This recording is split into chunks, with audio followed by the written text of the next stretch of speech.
نحمده ونصلي على رسوله الكريم أما بعد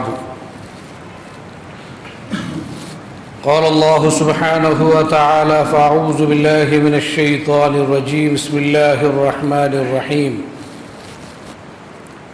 وَلَنَبْلُوَنَّكُمْ بِشَيْءٍ مِّنَ الْخَوْفِ وَالْجُوعِ وَنَقْصٍ مِّنَ الْأَمْوَالِ وَالْأَنفُسِ وَالثَّمَرَاتِ وَبَشِّرِ الصَّابِرِينَ صدق اللہ مولانا العظیم سبحانك لا علم لنا إلا ما علمتنا إنك أنت العليم الحكيم اللهم صل على سيدنا نبينا مولانا محمد وبارك وسلم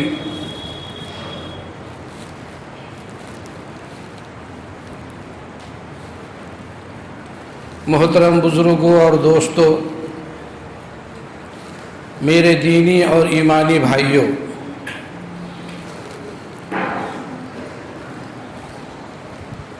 اللہ تعالیٰ کا بڑا فضل و کرم ہے کہ اس نے ہمیں جمعے کی نماز کی ادائیگی کے لیے مسجد میں آنے کی توفیق عطا فرمائی۔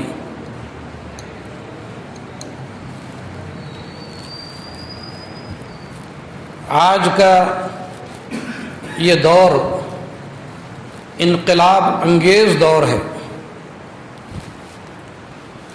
دن بدن حالات کروٹیں لے رہے ہیں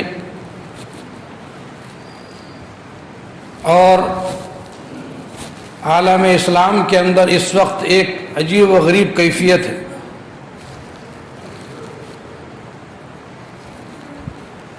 مشرق سے مغرب اور شمال سے جنوب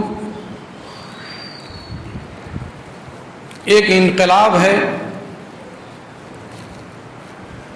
باطل طاقتوں کی یورش ہے،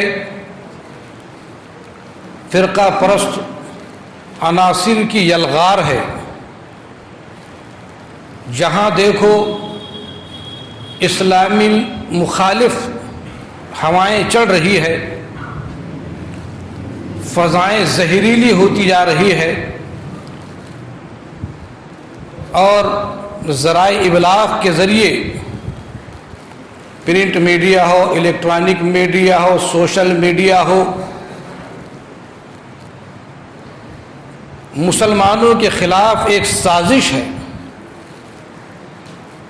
دینی تحریکات کے خلاف، مدارس و مکاتب کے خلاف، اسلامی مراکز کے خلاف، دعوت و تحریک اسلامی کے خلاف پوری دنیا کے اندر ایک ہلچل مچی ہوئی ہے۔ ہر وہ شخص جو متبع شریعت ہو،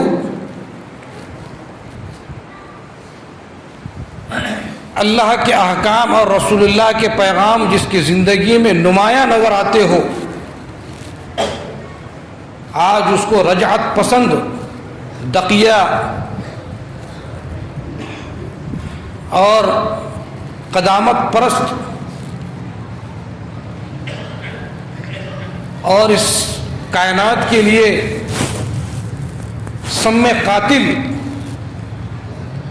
سمجھا جا رہا ہے، جبکہ یہی لوگ ہیں جو اسلام کو سربلندی عطا فرمانے والے ہیں۔ نہ صرف اسلام کو بلکہ اس کائنات کے اندر خدا کے دین کو، خدا کے قانون کو، خدا کی شریعت کو زندہ رکھنے والے ہیں، انسانیت کو باقی رکھنے والے ہیں۔ قوموں کی زندگی ان کے اندر پوشیدہ ہے، آج وہی دنیا کے لیے زہر سمجھا جا رہا ہے۔ ایک سازش ہے فقط دین و مروت کے خلاف۔ جو قوم دنیا کی رہبری، رہنمائی اور دنیا کو اعلیٰ مقام تک پہنچانے کے لیے اس دنیا کے اندر وجود پذیر ہوئی تھی، آج وہ مظلوم ہے، مقہور ہے، ظلم و ستم کا شکار ہے۔ ساری دنیا کی قومیں ان کے اوپر ایسی ٹوٹ پڑی ہے جیسے کہ بھوکے پیالے کے اوپر ٹوٹ پڑتے ہیں۔ آج اس بات کی ضرورت ہے کہ ہم اپنا جائزہ لیں، اپنا احتساب کریں، اور ایسی کون سی کمزوری ہے کہ جس کی وجہ سے آج ہم دنیا کی نظروں میں ذلیل و خوار ہو چکے ہیں۔ آج مسلمانوں کے کاروبار، مسلمانوں کی زندگی، مسلمانوں کے معاملات، ان کی معاشرت، ان کی زندگی اللہ کے رسول صلی اللہ علیہ وسلم کے طریقے کے مطابق ہے یا نہیں؟ اولاد کی تربیت، گھر کا ماحول کیا دعوتی ہے یا نہیں ہے؟ نتیجہ یہ ہے کہ جب ہم نے اللہ کے رسول کے اس دین کو سے منہ موڑا اور اللہ کے حکم کے خلاف ہم نے جب کام کیا، تو پھر اللہ تبارک و تعالی نے جہاں جہاں مسلم آباد ہے ظالموں کو مسلط کر دیا ہے۔ ہندوستان ہو، پاکستان ہو، بر اعظم ہو یا چھوٹی سی چھوٹی بستی ہو، آج مسلمان سراسیمہ ہے، ڈرا ہوا ہے، خوف کی حالت میں زندگی گزار رہا ہے۔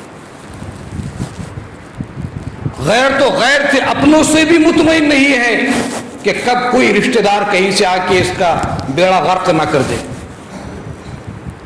آج شوہر اپنے بیوی سے مطمئن نہیں، بیوی اپنے شوہر سے مطمئن نہیں، باپ اپنی اولاد سے اور اولاد اپنے والدین سے، شاگرد اپنے استاد سے اور اساتذہ اپنے شاگردوں سے مطمئن نہیں۔ یہ خوف کا عالم، یہ دہشت کی زندگی، یہ بے اطمینانی اور بے چینی کی کیفیت یہ پیدا اس واسطے ہوئی کہ ہم نے اللہ کے رسول صلی اللہ علیہ وسلم کے اس پیارے دین سے اپنے کو چھوڑ دیا، اپنا ناطا توڑ دیا۔ آج ضرورت ہے کہ ہم اپنے معاملات کا جائزہ لیں کہ ہمارے معاملات، ہمارے کاروبار حرام ہے یا حلال ہے، ہماری زبان سچ بولتی ہے جھوٹ بولتی ہے، ہمارے دل و دماغ پر پاکیزہ افکار و خیالات ہے یا منحرف اور ناپاک جذبات ہیں، جس کی گندگی کی وجہ سے اللہ ہم سے ناراض ہے۔ اندرونی بیماریاں، ظاہری بیماریاں، آج مسلمان اس کا شکار ہے۔ صرف نمازیں پڑھ لینا، روزہ رکھ لینا، حج اور زکوٰۃ ادا کر دینا کافی نہیں ہے، یہ ایک مسلمان ہونے کی علامت ہے، لیکن اسلام کا تقاضا یہ ہے کہ ایک مسلمان اللہ کے رسول کی ساری زندگی اپنی زندگی میں پیدا کرے۔ لقد کان لکم فی رسول اللہ اسوۃ حسنہ۔ ہماری معاشرت، ہمارے اخلاق، ہمارے کردار، پیسوں کی حد سے بڑی ہوئی محبت، ہمارا خون سفید ہو چکا ہے، دولت کی ہوس، عہدے اور کرسی کی لالچ، آج اس نے مسلمانوں کو پسپا کر دیا ہے۔ گلی گلی، کوچے کوچے اور محلے محلے لوگوں کے اندر فخر و تکبر، اپنی بڑائی کا احساس، دوسروں کو حقیر سمجھنے کے جذبات پیدا ہوتے چلے جا رہے ہیں۔ بڑا لکھا ہو چاہے ان پڑھ ہو، عالم ہو چاہے جاہل ہو، ہر ایک شخص اپنی پوزیشن بنانے اور لوگوں کے سامنے بگاڑنے کے لیے تیار کھڑا ہوا ہے۔ اس لیے ضرورت ہے کہ اپنے انفرادی، اپنی شخصی جو ہے زندگی ہے اس پہ نظر ڈالیں اور اجتماعی طور پر لوگوں کو سدھارنے کی کوشش کریں۔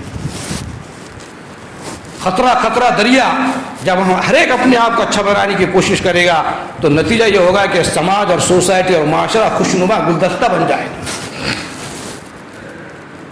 آج حالات عجیب و غریب کروٹیں لے رہے ہیں۔ آج کی تازہ خبر یہ ہے کہ مسلمان تقریباً 5000 کی تعداد میں فلسطین کے اندر شہید ہو چکے ہیں، ہزار لاپتہ ہے، لاکھوں کی تعداد میں لوگ بے گھر ہو چکے ہیں، 70% خواتین ضعیف اور بچے شہید ہو چکے ہیں۔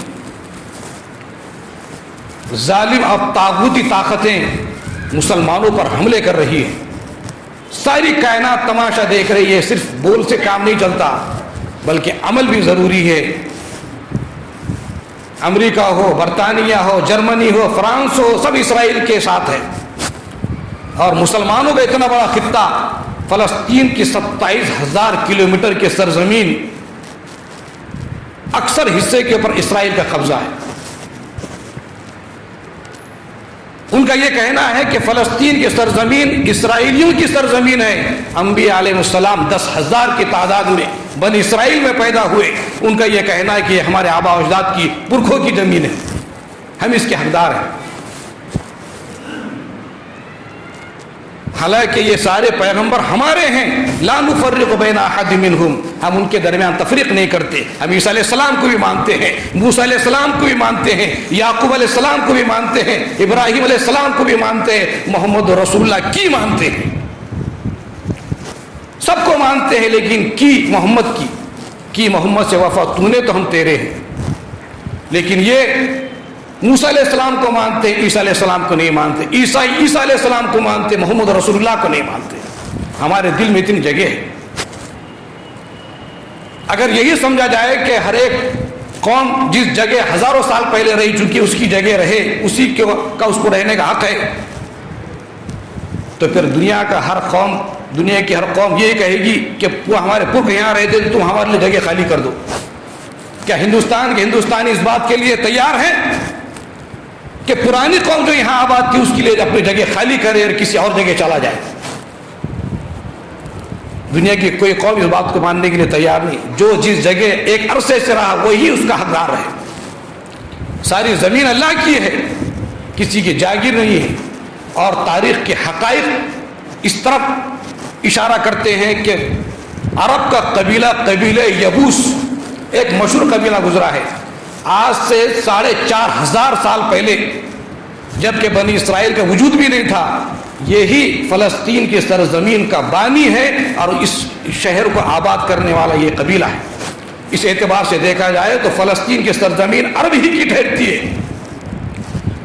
فلسطین کے شمالی سمت میں لبنان ہے, جنوبی سمت میں خلیج عقبہ اور عربوں کے شہر ہے, مشرق میں شام اور اردن ہے, اور مغربی سمت میں بحر متوسط ایک بہت بڑا سمندر اور اس کے سامنے مصر ہے.